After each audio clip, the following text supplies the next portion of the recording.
आपलं मन, आपलं शरीर आणि आपलं आजूबाजूचं वातावरण याच्याबद्दलची जागरूकता आपल्यामध्ये निर्माण झाली तर आपल्याला बाकी सगळ्या गोष्टी कळायला लागतात. ठीक आहे?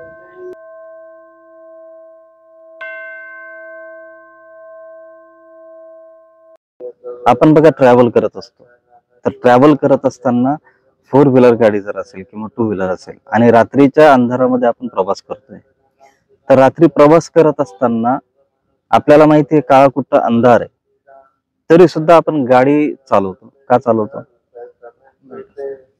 त्याला लाईट असतो. अच्छा, त्या लाईटचा उजेड किती असतो? 100 मीटर, 200 मीटर, 300 मीटर, जो काय असेल. पण पुढे तर अंधार आहे ना. तरी देखील आपण कॉन्फिडेंटली न घाबरता का चालतो? कारण तो प्रकाश आपल्याला मिळालेला आहे. बरोबर आहे. ध्यान असंच आहे. ध्यान दुसरं तिसरं काही नाही. ध्यान हा आतला प्रकाश बघण्याचं माध्यम आहे. आणि जेव्हा तुम्ही आतला प्रकाश बघाल, जेव्हा तुम्हाला आतला प्रकाश दिसायला लागेल, त्यावेळेला तुम्हाला हे लक्षात येईल की अरे नाही, सत्य काहीतरी डिफरंट आहे. आपल्याला तिथपर्यंत पोहोचायचंय, त्या डेस्टिनी पर्यंत पोहोचायचंय. आणि रस्ता काय आहे?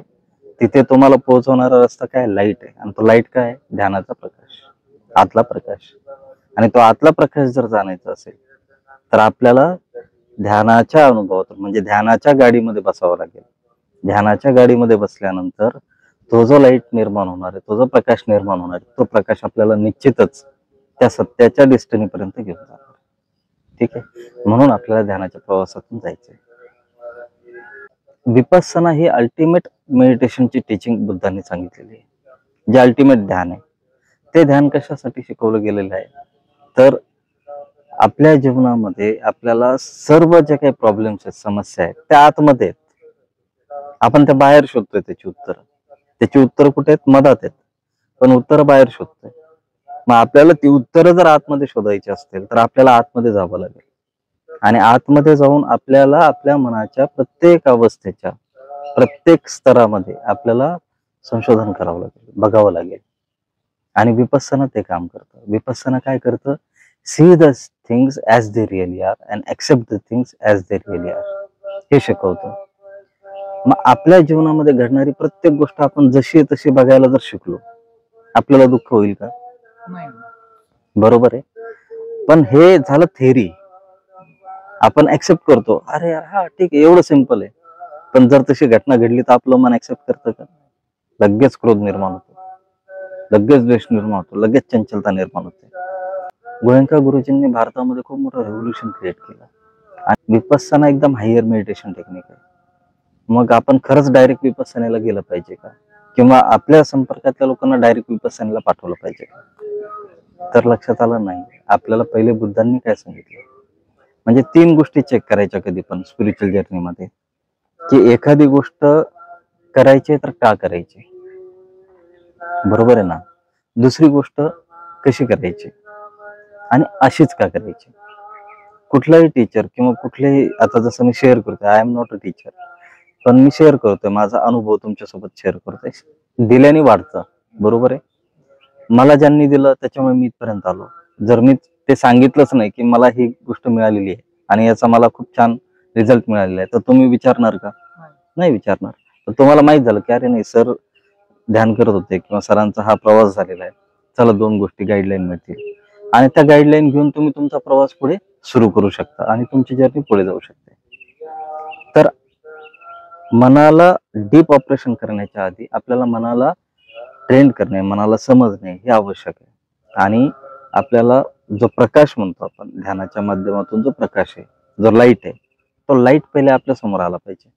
तुम्ही अंधारामध्ये गाडी चालवताय आणि गाडी चालवत असताना तुमचा लाईटच नाहीये, भय राहील ना, पुढे काय होईल काय नाही होणार, भीती वाटेल. ध्यानाचं पण असंच आहे. ध्यानामध्ये जेव्हा अनुभव यायला लागतात आणि जर योग्य मार्गदर्शक नसले, आपल्याला योग्य अंडरस्टँडिंग नसली, तर ते अनुभव आपण कशा पद्धतीने घेणार आपल्याला माहिती नाही. म्हणून योग्य पद्धतीने ध्यान करण्यासाठी बुद्धांनी आनापानसती ध्यानामध्ये काय श्वासाच्या आधारावर केले गेलेलं ही प्रॅक्टिस आहे. आपलं मन, आपलं शरीर आणि आपलं आजूबाजूचं वातावरण याच्याबद्दलची जागरूकता आपल्यामध्ये निर्माण झाली तर आपल्याला बाकी सगळ्या गोष्टी कळायला लागतात. ठीक आहे.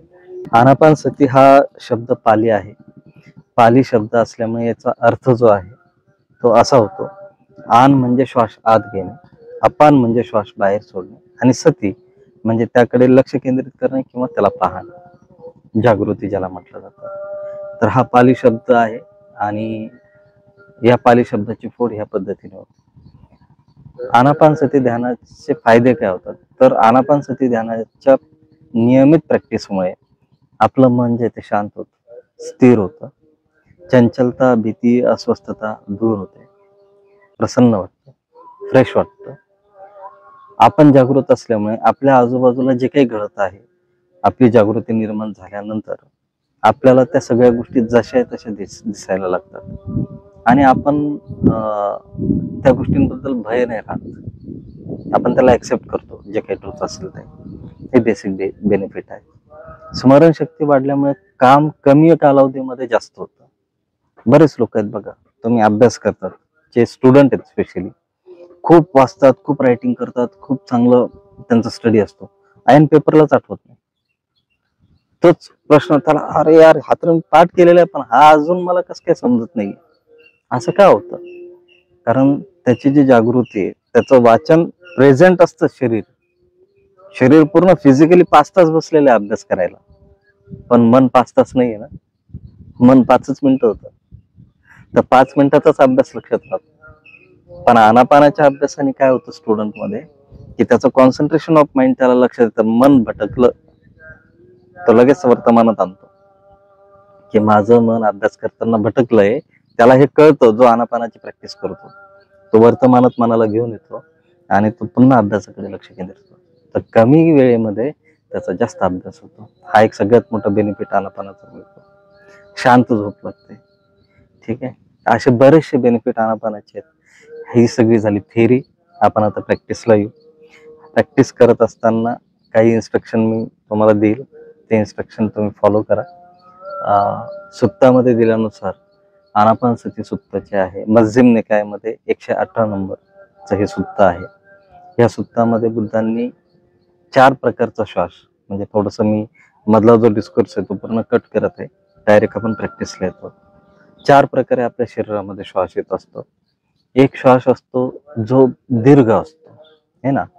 तर आपल्याला ही जाणीव करायची आहे की हे शरीर दीर्घ श्वास घेत आहे, त्याचा मी अनुभव करत आहे, आणि दीर्घ श्वास सोडत आहे, त्याचा मी अनुभव करत आहे. ठीक आहे. एक श्वास दीर्घ असतो, एक श्वास लघु असतो. लघु म्हणजे हलका असतो. ठीक आहे, शॉर्ट ब्रेथ ज्याला म्हटलं जातं. हे शरीर लघु श्वास घेत आहे, अनुभव करत आहे. हे शरीर लघु श्वास सोडत आहे, अनुभव घेत सोडत आहे. ठीक आहे. तिसरा श्वास आहे, संपूर्ण शरीर आपलं श्वास घेत असतं.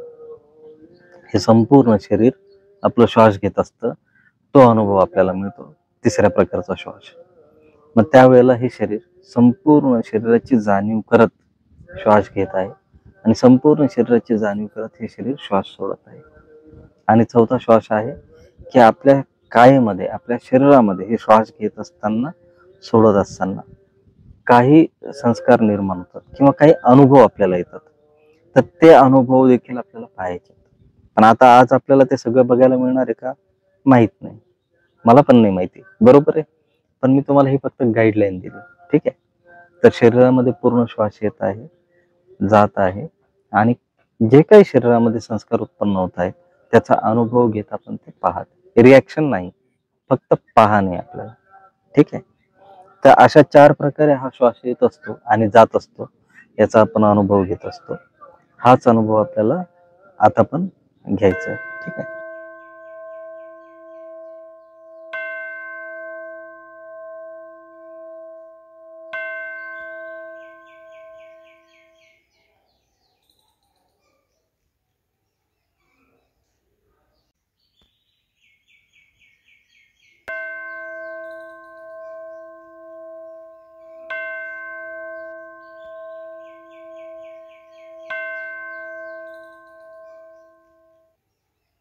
एकदा एका गावामध्ये बुद्ध बसलेले होते आणि उपदेश देत होते लोकांना.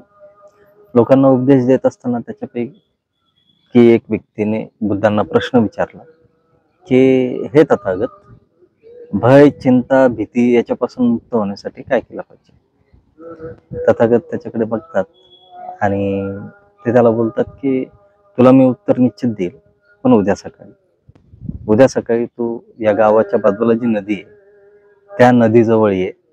तिथे आल्यानंतर मी तुला तिथं उत्तर देईल. दुसऱ्या दिवशी सकाळी तो व्यक्ती तिथे जातो उत्तर घेण्यासाठी आणि बुद्ध त्याला आल्यानंतर त्याला सांगतात की हे पात्र आहे, हे पात्र तू घेऊन जा आणि या पात्रामध्ये नदीचं पाणी आहे. अट एकच आहे की त्या पात्रातलं पाणी खाली नाही पडलं पाहिजे. तो पात्र घेतो, नदीजवळ जातो आणि हळुवारपणे ते पाणी उचलतो, पाणी घेतो, दोन्ही हातामध्ये ते पात्र घेतो आणि पात्र घेऊन बुद्धांजवळ आणतो. सांडू देत नाही खाली. ठीक आहे. बुद्ध त्याला विचारतात की हे पाणी घेत असताना तुला भीती वाटली का?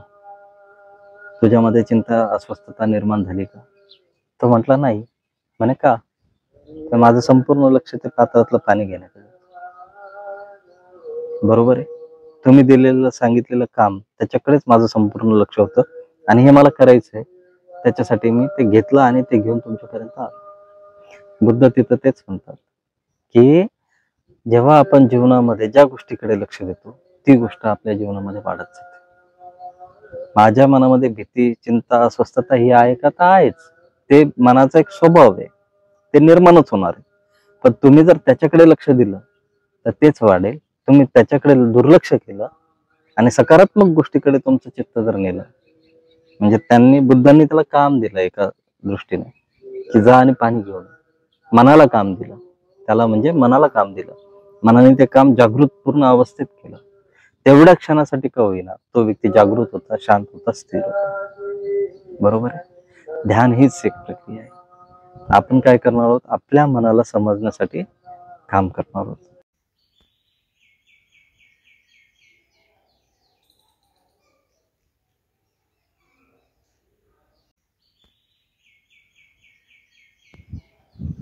बुद्धांनी सांगितलेल्या टीचिंगचं फळ आत्ताच आहे, आत्ताच मिळतं. ते आपण बघितलं, अनुभव घेतला. श्वास बघितला की तुम्ही वर्तमानात आलात. बरोबर आहे. तर झोपताना सुद्धा तोच अनुभव तुम्हाला मिळणार आहे. ठीक आहे. तर आता आपण शेवटचा ध्यानाचा अभ्यास करू, ज्याला म्हटलं जातं मैत्री भावनेचं ध्यान. बरेचसे फायदे मैत्री भावनेचे आहेत. तर त्याचा आपण सराव करू आणि त्याच्यानंतर एक स्टोरी घेऊन आपण संपू. 90 डेजचं रेझोल्युशन घ्या. आजपासून 90 दिवस मी प्रॅक्टिस करेल. अनुभव घ्या. नाही अनुभव आला सोडून द्या. पण अनुभव घेत असताना जसं सांगितलं तसं. कोणी बुद्धांनी जसं सांगितलं तसं. ठीक आहे. मी फक्त माध्यम आहे. मला जो अनुभव मिळाला, मला जिथनं शिकायला मिळालं, ते सगळे रेफरन्सेस मी तुमच्यापर्यंत दिलेले आहेत. ठीक आहे. तर तो अनुभव घेत आपल्याला प्रॅक्टिसला जायचं आहे. Close your eyes.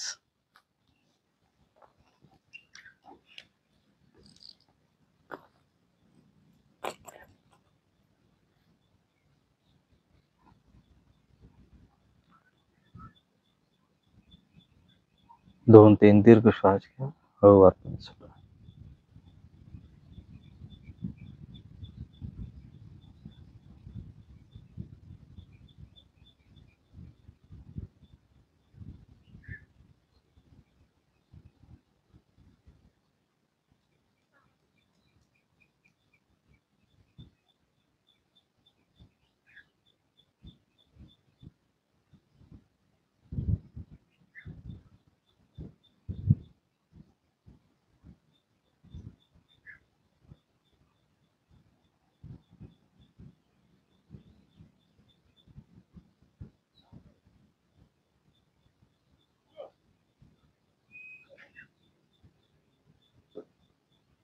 मैत्री भावनेचा अभ्यास जेव्हाही कराल त्यावेळेला हे बघायचंय की आपल्या शरीरामध्ये कुठेही ताण, तणाव, थकवा असणार नाही. रिलॅक्स सुखासनामध्ये हा अभ्यास करताना बसायचं आहे. आपण आज फक्त पहिल्या पायरीवरती अभ्यास करणार आहोत.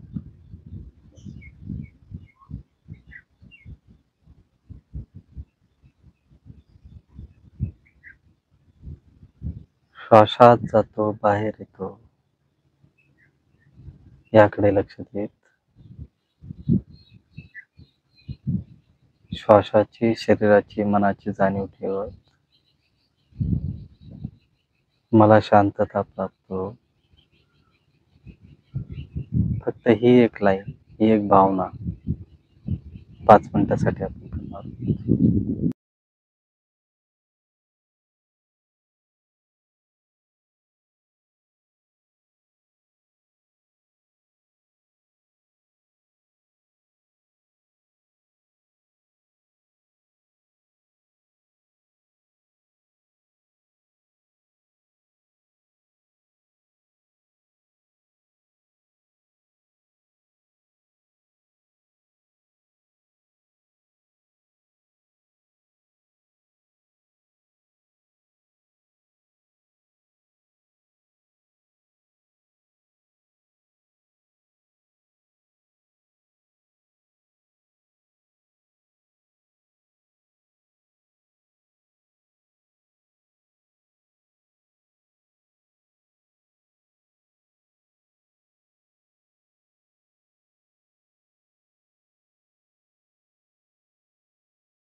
दोन तीन दीर्घ श्वास घ्या.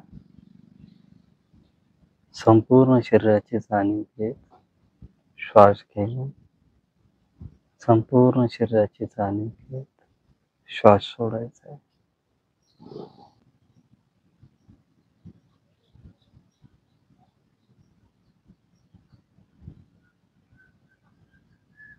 सात सात सात.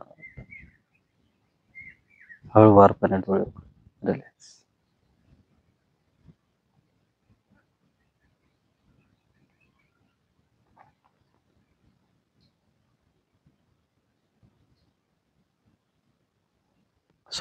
सुरुवातीला आपण बेसिक अंडरस्टँडिंग मधून जातो, हळूहळू आपण हायर जाऊ.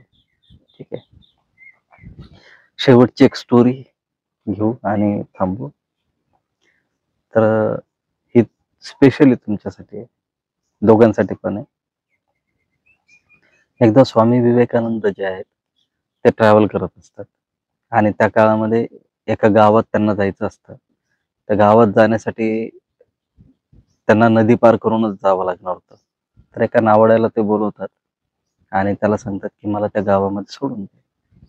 तो येण्यासाठी काही वेळ होता आणि तिथं मग एक व्यक्ती होता ज्याने स्वामी विवेकानंदांना बघितलं आणि बघितल्यावर त्यांच्या समोर तो पाण्यावरती चालला. पाण्यावरती त्यांनी चालून दाखवलं आणि स्वामी विवेकानंदांना बोलला की हे स्वामीजी, माझ्याकडे एवढी मोठी शक्ती आहे की मी पाण्यावर चालू शकतो, तरी सुद्धा मला कोणीच ओळखत नाही. आणि तुमच्याकडे ही शक्ती नसतानाही सर्व जग तुम्हाला ओळखतं, असं का? स्वामी विवेकानंद त्याच्याकडे बघतात, हसतात आणि त्याला विचारतात एक प्रश्न की तू हे शिकण्यासाठी किती वर्ष दिले? तो म्हणतो 15 वर्ष. पाण्यावर चालण्याची विद्या शिकण्यासाठी 15 वर्ष दिले. ठीक आहे. स्वामी विवेकानंद तोही त्या नावेमधून जात असतो. तिथे स्वामी विवेकानंद त्या गावात पोहोचल्यानंतर नावाड्याला 1 रुपया देतात.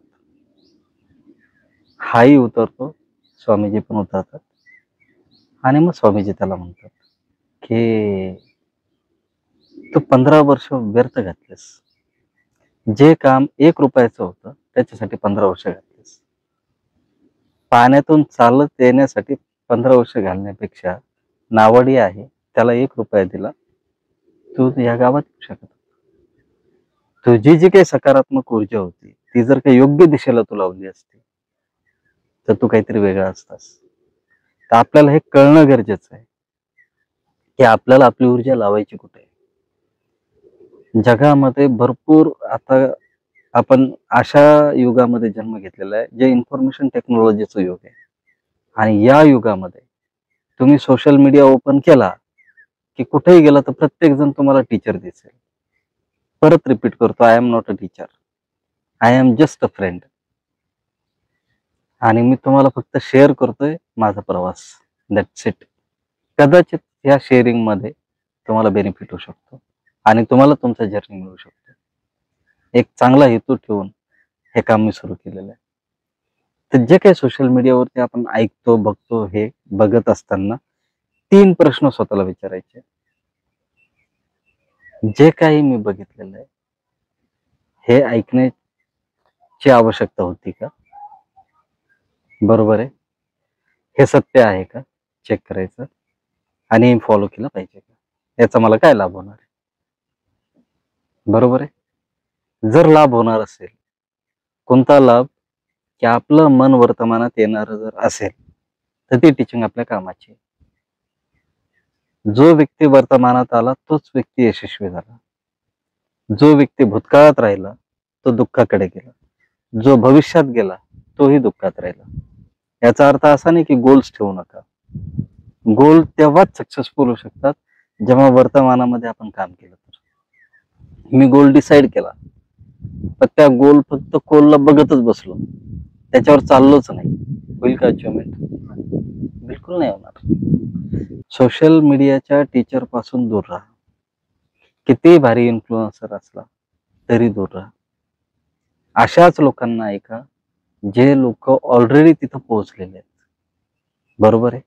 जर जगामध्ये मुक्त झालेले लोकांचे टीचिंग्स अवेलेबल आहे, म्हणजे उदाहरण मी बुद्धिस्ट प्रॅक्टिस करतो म्हणून मी त्यांना आदर्श मानतो माझे, की मला शिकायला मिळालं खूप. बरोबर आहे. मग काय शिकायला मिळालं मला? चांगलं जीवन कसं जगायचं हे शिकायला मिळालं. आता हे रॉंग आहे का राईट आहे? चांगलीच गोष्ट आहे ना. बरोबर आहे का नाही? आपला वेळ स्वतःसाठी द्या. आपण जर आपलं जीवन सुखकर केलं तरच आपण पुढे जाणार आहोत, अदरवाईज नाही. ठीक आहे. काही प्रश्न असतील तर तुम्ही विचारू शकता आजच्या सेशनला.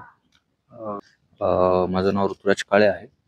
आज जसं की आपण मेडिटेशन केलं, त्याच्यात 4 टाईप शिकलो आपण मेडिटेशनचे. खूप छान आहेत. आणि थोडं म्हणजे असं जे अगोदर मी घरी जे म्हणजे केलं तरी 5 मिनिटं व्हायचं फार फार, तर इथं अर्धा 1 तास कसा गेला ते लक्षात नाही आलं. खूपच डीप मेडिटेशन झालं माझं व्यवस्थित. आणि सर माझा प्रश्न असा आहे की मेडिटेशन एक तर आहे, पण आणखीन एन्झायटी वगैरे कमी करण्यासाठी आणखीन काय करता येईल आपल्याला?